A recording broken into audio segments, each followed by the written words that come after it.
At the time of writing this video, I don't think it's that controversial to say that superhero movies are in trouble. Yes, Deadpool and Wolverine just did well at the box office, but in general I would say that the norm right now is for superhero media to barely make a profit, if at all.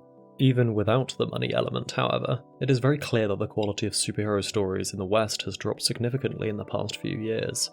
Fan bases are divided, deep dive critical analyses are up, and even if you aren't particularly into YouTube, even just watching some of these, films without a large dose of copium is not the greatest experience to have. Being frank, I'm deep in the cynical camp when it comes to modern superhero stories. Every time I try and dip my toe back into places like the MCU, I'm confronted by bland characters, nonsensical plotlines, and increasingly poor humour. I personally think PR stunts such as bringing back Robert Downey Jr. are a desperate cry for help, and it is clear that the more you go into phases 4 and 5, the more obvious it is that there is no coherent plan for the MCU. And no, unfortunately, I'm not hopeful for the DC reboot universe either, though I will of course be ecstatic if I'm proven wrong.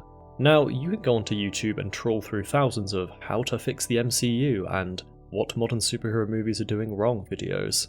People on both sides of the fence point to things such as studio meddling, oversaturation in the market, COVID, celebrity scandals, and the hashtag toxic fans. There is truth to some of those things, but that is not what I want to talk about today. My answer to why modern superhero stories are failing, however, is very simple. The writing and storytelling is bad. And yes, I mean bad as in objectively poor. If you have a problem with that statement, or want to understand more about what I mean by this, then I would heavily recommend you check out my Marriage of Objectivity and Subjectivity video, which goes into detail about my philosophy when it comes to writing and the storytelling craft. But if you do understand that storytelling is a craft and not just opinion, then we can proceed with what I believe writers need to do to put superhero stories back on track. The answer is simple: watch and study slice of life stories. As some of you who've been following this channel know, I've recently been taken over by K-drama fever, and it's really reignited my love for slice of life. I've really found myself thinking about what makes these kinds of stories so good and whether they could be inserted into a superhero context. And I realised very quickly that they can. And in fact, some of the best superhero stories of all time used these same techniques to achieve success. So this is the video: what superhero stories can and should learn from slice of life. I'm John from The Author's Anvil, and I hope you enjoy. So, before we properly dive in, let's talk about what kind of vibe a slice of life story is. Many definitions of slice of life say it is a narrative depiction of the mundane, but I've never liked this negative definition. I prefer to describe slice of life stories as a narrative celebration of the mundane. They are stories that have low stakes, grounded characters, and little to no overarching plotlines. Their focus is usually on character and/or theme, and they often explore a very niche topic that is found in normal life. For example, the show Kids on the Slope is about a high school classical pianist who accidentally befriends a rebellious drummer who introduces him to jazz. The entire show is simply about their last 2 years of high school, where they navigate music, friendship, and romance. There are no grand world-ending stakes like you'd find in a Marvel movie. There are no explosive action scenes. The events that we follow mostly involve our characters either talking or playing music. There are, of course, a couple of narrative crescendos, pardon the pun, that punctuate the show, but these events are things that are still commonplace in everyday life. So why are slice of life stories appealing if on the surface not much happens in them and the stakes of what does happen are so low? I think there are two main reasons. Firstly, slice of life stories by definition offer the most relatable characters and scenarios to the audience. It is very easy for me to connect with a struggling high schooler because I was once a struggling high schooler.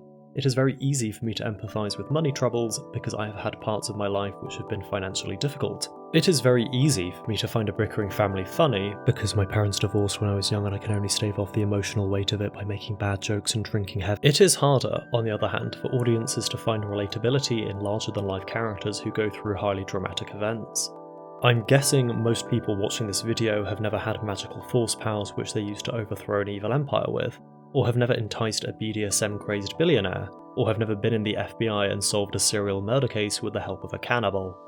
Writing a relatable character is one of the most effective ways of creating emotional investment for the audience, and well-written slice-of-life stories have this in spades. The second reason why slice-of-life stories can be so compelling is that they often explore a niche hobby, interest, or setting. A personal example for me would be the show March Comes In Like a Lion, which is about a young shogi prodigy who has to live on his own while trying to also graduate from high school. Shogi, for those who don't know, is Japan's more complex version of chess. I had no idea this game even existed before watching the show, and it was really interesting to learn more about it as the story went on. Or a more recent example for me is Reply 1988, a Korean drama series about 5 families living in Seoul in the late 80s. Aside from the almost flawless character writing, one of the joys of watching this show was learning about Korean culture and the historical events surrounding Seoul at the time. As the name suggests, a slice of life story gives you a little niche piece of life's pie that you might never have tasted before. So now that we've defined and explored what slice of life stories can bring to the table, let's have a look at what modern superhero stories can learn from them. Let's first talk about stakes, and oh boy have I and many others definitely talked about this before. Stakes in a story can be one or a combination of the following. I will use the very underappreciated and definitely never talked about example of Lord of the Rings to demonstrate them. Firstly, stakes can be related to the physical and mental well-being of a character or characters. Aragorn, Legolas and Gimli may be complete badasses and at the top of their game at the Battle of Helm's Deep, however they are still made of flesh and blood. If they don't fight well enough, then we have the understanding that an Uruk-hai sword could kill them. We are emotionally attached to these characters and don't want to see them harmed, hence why there are many times during the battle that the audience are very tense as these characters put themselves in tremendous danger. Secondly, stakes can be related to the negative consequences of the characters failing in their mission or desire. If Frodo and Sam fail to destroy the ring, then Sauron will eventually rise to power and enslave the free peoples of Middle-earth. It is clearly understood and demonstrated that this is a very bad thing. And then lastly, on the flip side, stakes can be related to the positive consequences of the character's success. If Frodo and Sam successfully destroy the ring, then they get to go home back to the Shire, Aragorn will get to marry his sexy elf waifu, and everyone will live happily ever after. Clearly defined stakes are essential to any type of story as they create tension, a sense of danger, and/or a reward to look forward to. But what does this all have to do with superhero stories and more specifically the current state of a certain cinematic universe? One of the many problems with superhero blockbusters at the moment is that the stakes are insanely disproportionately high in these stories. We have ridiculous things such as timelines collapsing and the entire multiverse being destroyed. Why is this a problem? Didn't I just talk about how important stakes are? So surely the bigger the stakes, the better, right? Well, wrong. Bigger does not necessarily mean better, and here's why when it comes to superhero stories. Things such as multiverses collapsing and timelines being destroyed are very cosmically abstract concepts, and really as an audience we only care about the main timeline or universe because that's where our characters and setting live. Marvel spent over 10 years building us a single fictional universe rich with characters, locations, and stories. By the time we got to Infinity War, we'd seen not just a lot of Earth, but other parts of the galaxy too. So when Thanos came along and threatened to wipe out half of civilization, we as the audience immediately felt those stakes.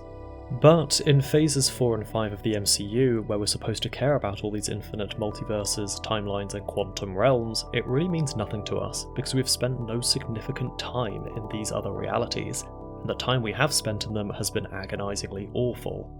And if the multiverse means nothing to us, then we don't really feel any tension when that's at stake, and if we don't feel any tension, then we get bored.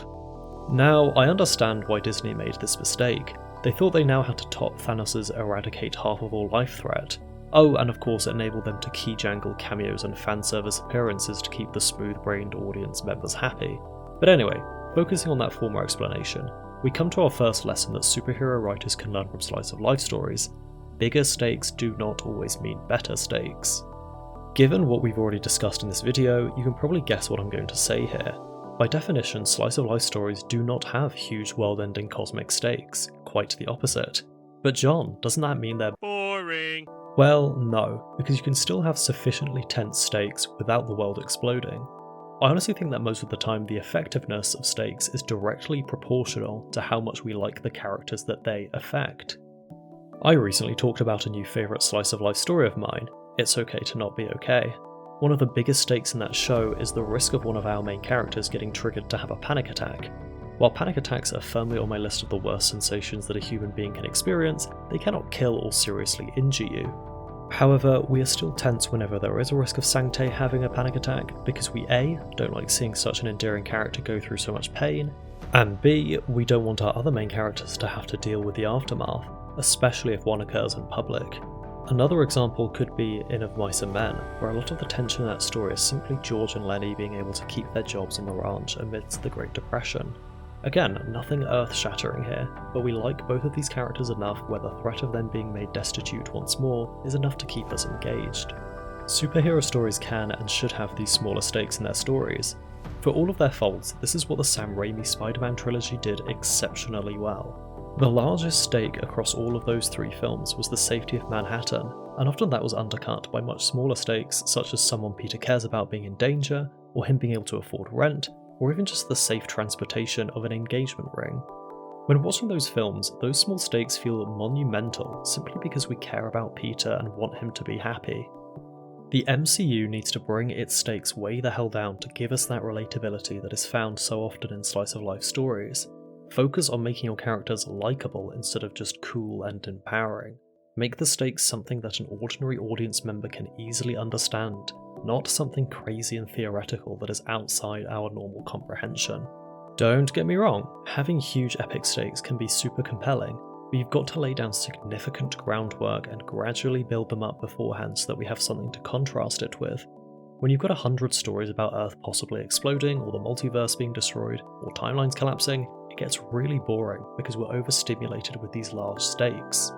It would have been really nice if after Endgame we'd just focus on smaller stakes like we had in Far From Home. We could have had some neat little stories about upcoming heroes who helped to rebuild society post-blip, defeating villains who maybe are just trying to wrongfully profiteer off of the crisis or something like that. Hey, just food for thought. To summarise this section, bigger stakes do not always mean better. Be creative in how you can give our superheroes smaller, more relatable stakes that we can understand. We can segue now into my favourite writing topic, character. I touched on this just now when I was talking about how important it is to make your characters likeable, so let's expand upon that. Superhero stories should have a huge emphasis on character. What exactly do I mean by having an emphasis on character? I mean that we need to spend time with our hero getting to know them properly. We need to understand their desires, their pain, and what drives them to want to help people. A superhero or heroine should have at least one of those three things that I've just listed that makes us like or root for them. Slice of life stories are incredibly character driven and nearly always ensure that these key understandings are met. After all, there's not much plot going on, so we gotta make sure that there are likeable and interesting characters to keep us going. Reply 1988, for example, takes great care in immediately showing us the dynamic between the five main characters through a simple scene of them watching TV together and then being called for dinner. There's no action, explosions, or crazy scenario, it is just people in a room watching TV. And it's frickin' great because we are shown who these people are, how they live, and how they relate to each other. Within the first 10 minutes of the show, we have relatable, realistic characters to attach ourselves to. So, what I think we need to see more of in modern superhero stories is our main character doing some average life shit. We can learn a lot about someone by simply watching them go about their daily life. Who do they see every day? What ordinary things do they struggle with? What do they enjoy doing? This sounds so basic, and yes, it is, but unfortunately I don't think this is done enough. This is one of the many mistakes that was made in Man of Steel. We spend time with Clark, but the time spent is solely watching him struggle with his powers as a kid or watching him use his powers to do crazy stuff as an adult. Central to Clark Kent's character is his normalcy when he's not in the tights. We really needed to see him working on his parents' farm or trying to live a normal life in Metropolis so that we got to know him as a human first. This is just one example, but I can point to many and many more. Let's contrast this again with Sam Raimi's first Spider-Man movie. We spend a good chunk of the film just hanging out with Peter as he struggles through high school. Seeing him be late for the school bus and being bullied and going on a field trip is on the surface a depiction of the mundane, but it is crucial in getting the audience on Peter's side early on as we relate and empathise with his normal life. Writers, please put these kinds of scenes back into our superhero stories for the love of God. Scenes where we just see characters interact with one another doing normal life shit does not have to be boring. If you write compelling dialogue and direct your actors and actresses well, then a 3 to 5 minute scene can be very engaging. Watch any K-drama and take notes. Having an emphasis on character is such an obvious thing to say, and yet I think writers or perhaps the studios who hold them hostage think that this is not what the audience wants to see. Ah yes, us monkey-brained basement-dwelling superhero lovers just want to see cool costumes and badass fights and horribly written crossover events. Similar to what I was talking about earlier with stakes, there is such a focus on grand spectacle that character is often quite forgotten. Am I saying that there shouldn't be cool costumes, badass fights, and crossover events? Of course not, but for those things to actually feel satisfying and impactful, we must have compelling characters who we clearly understand the wants, pains, and motivations of. And in my humble opinion, one of the best ways to achieve this is through the celebration of the mundane. I want to talk lastly about the importance of quiet moments in stories. What do I mean by quiet moments? Well, for once we can take this quite literally. A quiet moment in a story is simply a scene or sequence where no action is taking place and characters are in a quiet place. I find that there are two kinds of quiet moments. Firstly, we have scenes where two or more characters are simply talking in a restful and non-dangerous place. These scenes are opportune moments for characters to bond, inform each other of crucial plot elements, and work through emotional conflict. Now, you guessed it, but slice of life stories are full of these scenes. In fact, the vast majority of a slice of life story is made up of quiet, understated moments, as we've discussed, they are very character driven and they depict everyday life. Secondly, we have quiet moments that world build and or create atmosphere. Princess Mononoke is full of these scenes where we just have characters experiencing the magic of the forest. These scenes have little to no dialogue, but serve to immerse us in the world so that we, the audience, feel as though we're part of the story. Quiet moments give time for both the audience and the characters to process what's going on in the story. They are a mental breather and a great opportunity to explore a character. It is especially crucial for superhero stories to have these quiet moments because they also serve as a nice contrast to our epic fight scenes. As I said earlier, if we just have spectacle after spectacle, then things just start to feel stale as we don't have anything to compare the spectacles to. I find that many modern superhero stories either gloss over quiet scenes or make them far too short. Superficially, we may have a scene of characters talking, but it's usually filled with forced melodrama or nonsensical dialogue, which is not what a good quiet moment should have.